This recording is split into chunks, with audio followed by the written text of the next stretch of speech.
করার কথা পাশের জনকে বলা সেটা এবং যে কর্মসূচি আমাদের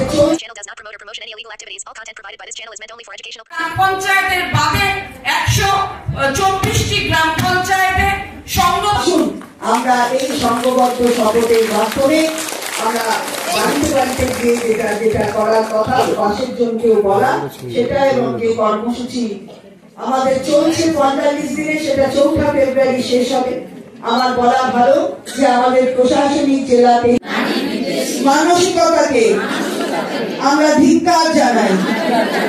মহিলাদের প্রকৃত সশক্তিকরণে পথে না হেঁটে তাদের ভুল বুঝিয়ে ভোট আদায়ের অপচেষ্টার আমরা তীব্র বিরোধিতা করি। দেশের একমাত্র মহিলা মুখ্যমন্ত্রী দিদির প্রতি রাজ্যের বিরোধী দলগুলির অপমানসূচক এমনি জ্বালায়। 22 তারিখ একদিনই জ্বালাবে আর বাকি দিন জ্বালাবে না। মহিলারা তো সন্ধে দেয়, সন্ধ্যা প্রদীপ সকলেই দেয়, আমরাও সন্ধ্যা দিই, প্রদীপ জ্বালাই।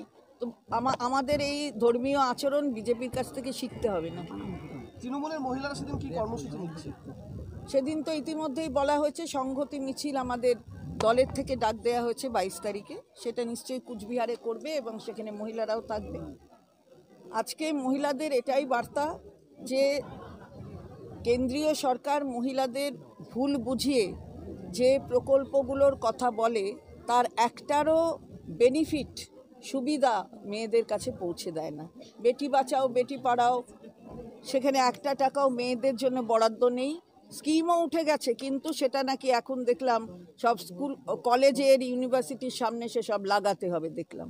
তো এই যে ভুল বোঝানোর চেষ্টা, আয়ুষ্মান ভারত দিয়ে তারা ভুল বোঝায়, যেখানে মাননীয় মুখ্যমন্ত্রী স্বাস্থ্য সাথী প্রকল্পের মাধ্যমে 2টি পরিবারকে এক করেছেন, সে কথাটা না বলে তারা 70 লক্ষ পরিবারকে আনবার কথা বারবার বলে। আর তাতেও 100 টাকার মধ্যে 100 টাকা তো তারা দেবে না, দেবে 60 টাকা।